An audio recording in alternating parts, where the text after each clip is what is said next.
Hello, good morning mga kasari-sari ang Dospat-Jakpat. Ayan, at katatapos ko lang po mag-charge. Ayan, at ako po pauwi na sa bahay. Happy Three Kings po sa lahat. Happy Three Kings. Ayan. Sa mga Gen Z ngayon, ayan, baka hindi nyo alam yung Three Kings. Ayan, yun yung tatlong haring nagsidalaw. Ayan, na sinasabi. So ayan, tanongin nyo na lang sa mga nanay-nanay nyo at mas may alam sa akin dahil ako ay nakikiselebrate ng Three Kings dahil sa ng aking nanay nung araw. Pag ako hindi nakapamasko sa ninang ko ay dinadala ko pag Three Kings. Ayan, humahabol pa. So ayan mga kasari-sari ng Dospat-Jakpat, at ito po ang bakuran ng simbahan dito. So ako ay tapos na magpasalamat sa mga biyaya, malusog na pangangatawan. Ayan. Ganun po, kahit tayo laging grateful sa mga nangyayari sa ating buhay, yan lang po ay mga simpleng bagay lang ay pagpasalamat natin. So ayan mga kasari-sari ng Dospat-Jakpat, at ako ay maglalakad pauwi sa bahay. Lagi po akong lakad pag day off ko. Ayan, shout out sa kay Maubani Kalayas. Ayan, napakalayas po niya. At ako pabalatuhin man ng loto dahil sabi mo itinanalo. Yan man ay ambus lang o rumble. Makukuha rin natin yung jackpot dyan. Ayan, at ako ay maglalakad sa bahay. See you! Update ko na lang po kayo mamaya. So ayan, at nandito na tayo sa bilihan ng aking binibilang ko ng mga isda. Ayan, ako medyo nahilo ang pagpasok ko. So pakita ko lang sa inyo kung gaano ka-fresh ang mga binibilang ko ng isda. So ayan, at meron palang pusit dito. Pusit. Tapos may halaan. Meron din tamban na malalaki. At may sapsap. At syempre ang alimasag. Ayan. Tapos ayan, walang pinagkaiba sa atin. Ayan, mayroon din diyang mga salay-salay. Tapos tilapia, kalapatu, mamsa, lapu-lapu, lapu-lapu red. Ayan.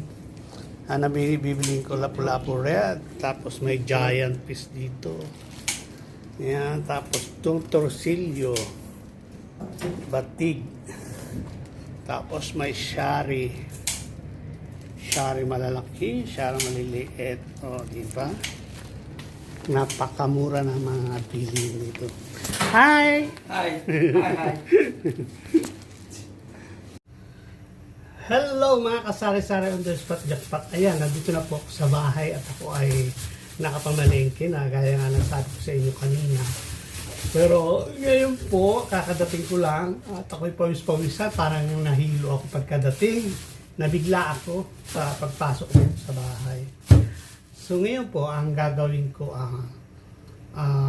inuulit ko, Happy Three Kings po sa ating lahat. Ayan, sa mga nag-celebrate ng Three Kings, Happy Three Kings po. Ayan, mga kasari-sari o Dospat-Jakpat. At ngayon po ay tanghali na.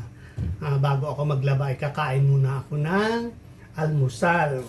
Ayan, almusal na diretso tanghalian dahil ngayon ay 10:35 na ng maga. Ayan, maaga po ako nagsimba para nga makauwi ako ng maaga at kapagpahinga.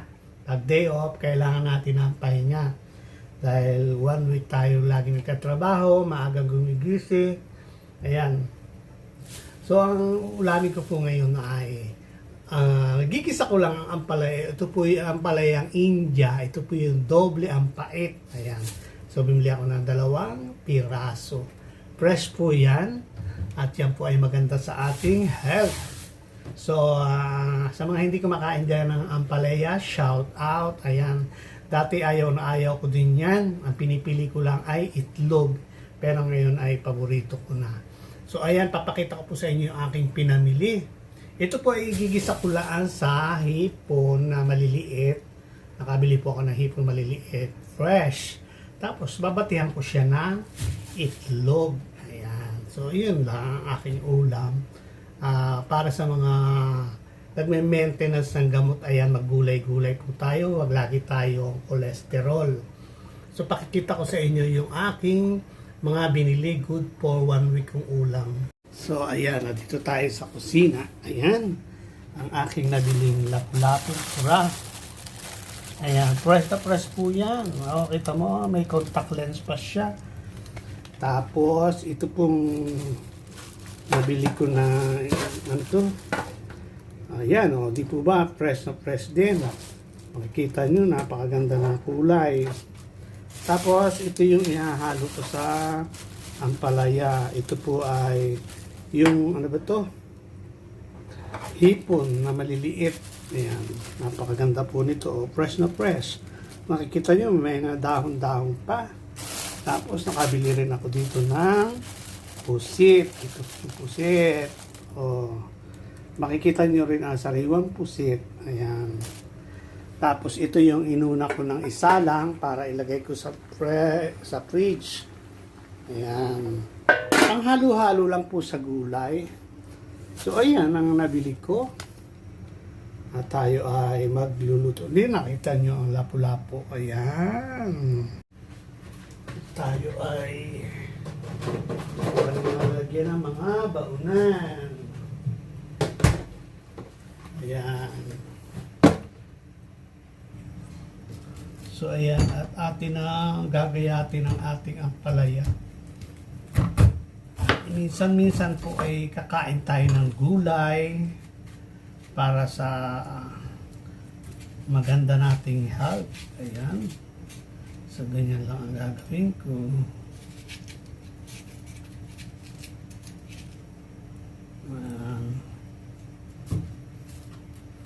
Ako ay hindi pa nakapagbihis at galing nga ako sa labas. Mamaya na para diretso na ito sa labahin. Pagkakain. Para yung mga pinagpawisan ko ay isang hubara na lang. Makatipid sa ano. Makatipid sa damit. Mahirap maglaba ngayon kasi malamig. Saka talagang tamad po ako maglaba. Ang pinakatamad kong gawin ay maglaba at maghugas ng plato. Ayan, meron na akong tubig sa mangkok. Ayan.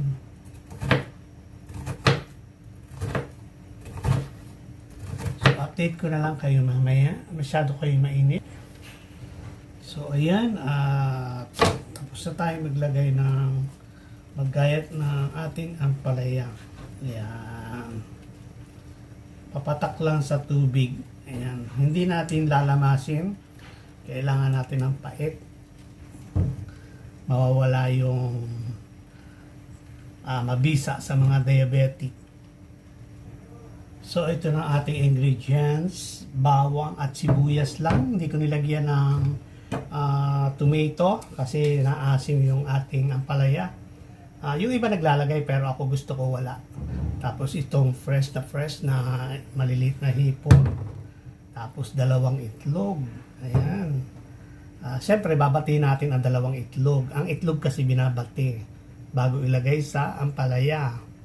Ayan, di ba? Napaka-fresh at tayo ay magluluto na. So ayan, magluluto na tayo ng ating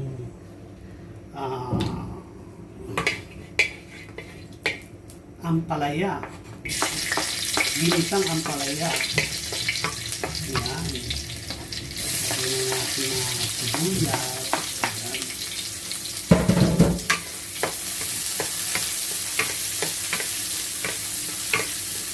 Tapos, siyempre, pag medyo mapula ng ano, ilalagay ko na ang ating hipon. Ayan. Ilagay ko ng konting paminta.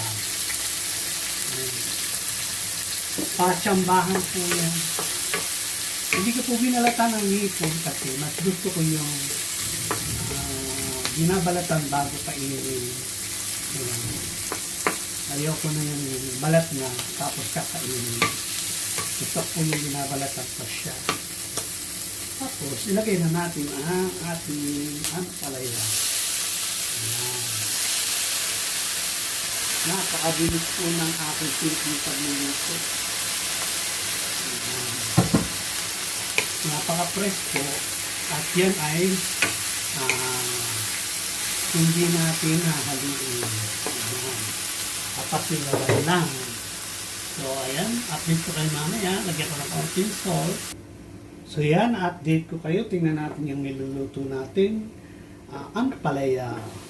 Ayan. So ayan. Tingnan po ay half cook lang. Ayan. So, lalagyan na natin ang binating itlog. Ayan. Kanya po ako magbati. Ayan.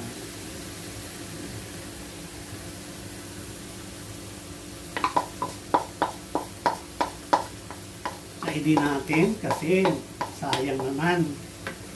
Ito ba?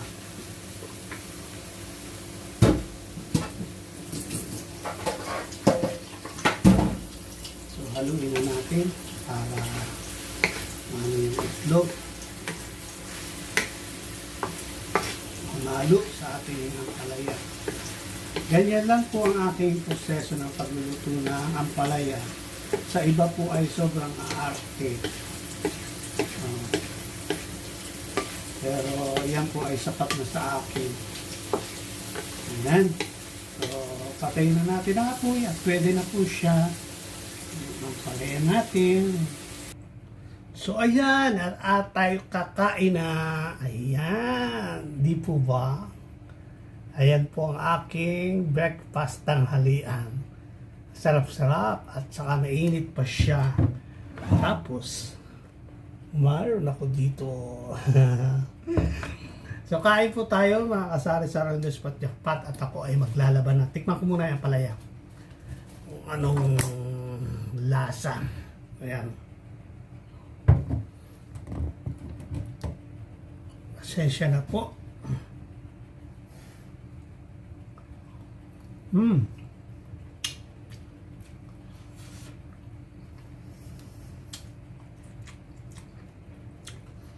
Kain po tayo.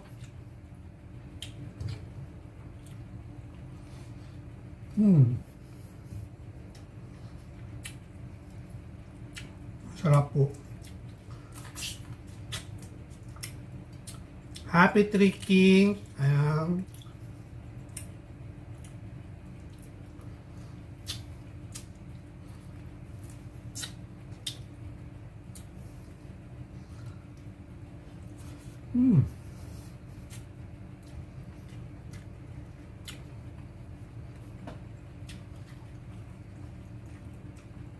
Yung ampalaya, pag niisip natin na mapait, lang mapait, pero pag wala lang, masarap po siya.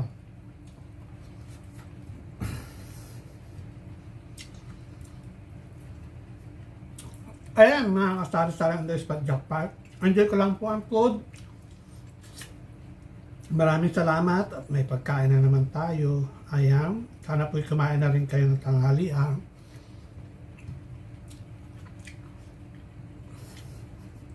Ayan lang po ang ganapag aking day off. At ako maglalaban na after. Pagkakain ko, magbibihis na ako. At mag-prepare na akong maglinis ng aking higaan. Ayan, see you on Monday po. Bye-bye! At bago ko po makalimutan, ayan, gusto ko magpasalamat sa aking mga subscriber. Ayan, sa mga patuloy na nanonood ng aking video. Ayan. Ingat po tayo lahat at happy Three Kings. Ayan, God bless everyone. And congratulations Bahrain dahil nanalo sila sa football. Ayan. Thank you very much po sa panonood. Bye-bye.